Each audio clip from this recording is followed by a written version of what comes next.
We've got to talk about Bellingham and how each season that passes, he's looking more like James Rodriguez instead of the player that we were promised he would look like, and that is Zinedine Zidane. And by the end of this video, you will understand why I think Michael Olise is going to be his replacement. Hence, we saw Olise play as a number 10 during this World Cup, and he provided 7 assists, and 5 of those were for half of Kylian Mbappe's goals. Hence, the dictator ended up with 10 goals in total. Bellingham should have never played as a number 10. And with Mourinho at the club, he's in deep trouble. Hence, Mourinho is famous for benching superstar players, whether it's Iker Casillas for Diego Lopez or Pepe being benched for Rafael Varane. Jose Mourinho has a track record of making unpopular decisions, and once he looks at the numbers that I'm about to present, Jude Bellingham will be wishing he was still playing for Carlo Ancelotti, which is exactly what happened with James Rodriguez. The Colombian player followed the Italian manager wherever he went, and that is because of the tactics that Ancelotti brought, which made him shine even better. And the same with Bellingham. He's never had a great season his whole career than the one he did when he was playing for the Italian manager. And now with Jose Mourinho being his 4th coach at the club, in my opinion, this season could be the turning point in his career. And with him having 3 more years left in his contract, the deal could be hard to negotiate when your best season was your first season at the club, with 23 goals and 13 assists in 42 games on his debut season. But on his second season, the numbers started to drop, with the productivity of 13 goals and 13 assists in 46 games. And last season he had 8 goals and 6 assists in 39 games. And the next comparison I'm about to show you is going to show why Bellingham should have never played as a number 10. And later on I'm about to reveal the position which I think he should be playing, because just like Mikel Mourinho, who used to play as a centre back at Borussia Dortmund, he really found his perfect position higher up the pitch as a forward, and even helped Arsenal win the league title last season. And for Bellingham, the proof is in the pudding. Once you start to compare him with this current generation's number 10s, you start to see why he's not a number 10 and never will be, because he lacks the skill of unlocking the low block and creating chances in tight spaces. Players like Jamal, Musiala, Florian, Wirtz and Ryan, Chekri,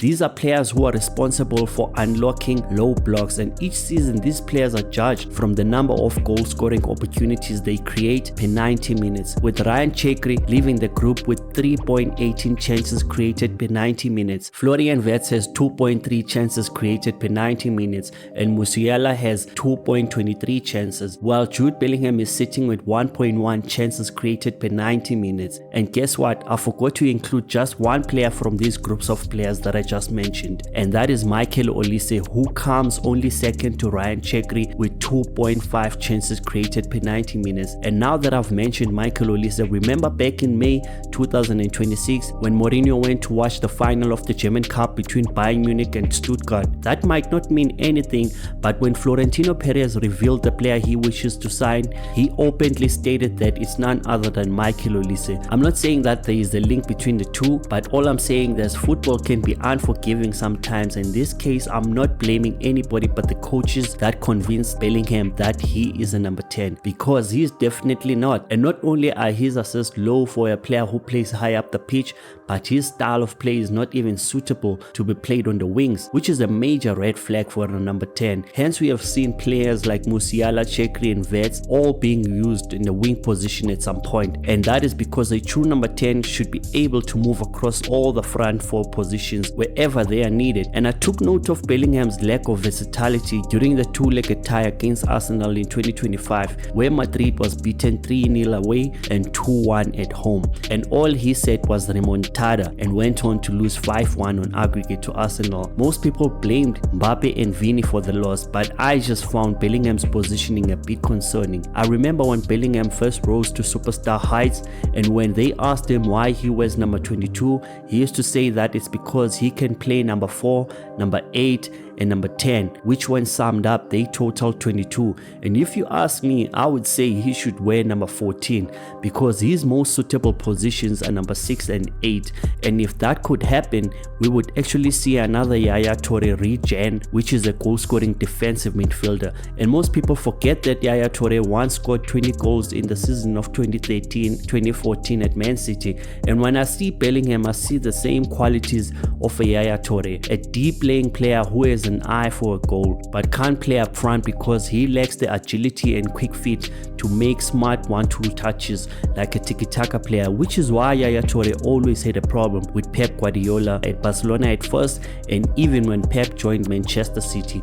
Yaya was more of a ball carrier, later rival in the box sort of player who could sniff a goal from a mile away, and these are qualities that I see in Bellingham. Hence is always scoring from a goalkeeper spillages and secondary ball drop off, and I still say there's not a single game plan that a coach could use to maximize Bellingham's numbers, whether it's short passes or even crosses inside the box. He's not a target man or even a finesse type of player, and that's the reason why we saw his numbers drop after Kylian Mbappe joined Madrid. Because if your number 9 is scoring a lot of goals like Mbappe, hence he had 42 goals in 44 games, what that means is that there is not a lot of goal scoring opportunities for Bellingham to score from goal spillages, and for him to score he has to create his own goal scoring opportunities.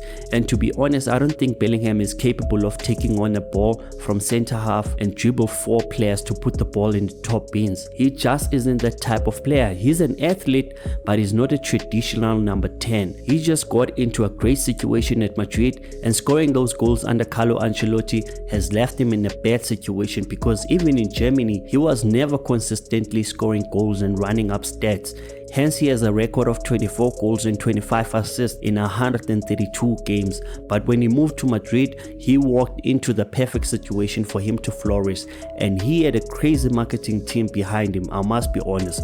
Before he even played a game, he was advertised as the next Zinedine Zidane, and they even gave him the number 5 jersey, while Adidas wanted to give him his own brand, like Jordan has his own brand under Nike. Players like Mohamed Salah were tearing up goal scoring charts as an Adidas athlete, but he never got mentioned as a possible brand owner under Adidas, and they even leaned onto the Zinedine comparison more heavier by choosing him to wear number 5 at Madrid and number 10 for England, just like Zinedine Zidane did with France. But those of us who know football heritage will know that was nothing but marketing, because growing up even Michael Gallas wore the number 10 for Arsenal, even though he was a central defender. And at some point we have to see deeper than the surface level, and football is one of those unforgiving sports where it's all about those famous 7 words: what have you done for me lately? And Jude Bellingham hasn't done enough for his position in the team to be secured, and creating 1.1 chances per game as a number 10, that is truly one of the biggest scams. And the crazy thing is that Bellingham even carries himself like a player who deserves to be the main character, and he surely gets away with it because in most cases a number 10 is not visible for people who don't fully understand football. Hence a number 10 is not the main guy to get you goals. Also, he is not the main guy to protect the defense as the number 6 or to be in midfield fighting duels. So in most cases poor performance go unnoticed, and this is why most people don't see the holes in his game. Hence players like Mbappe and Vinicius create their own shots out of nothing, and in my opinion I don't think it will take long for Jose to question what Bellingham does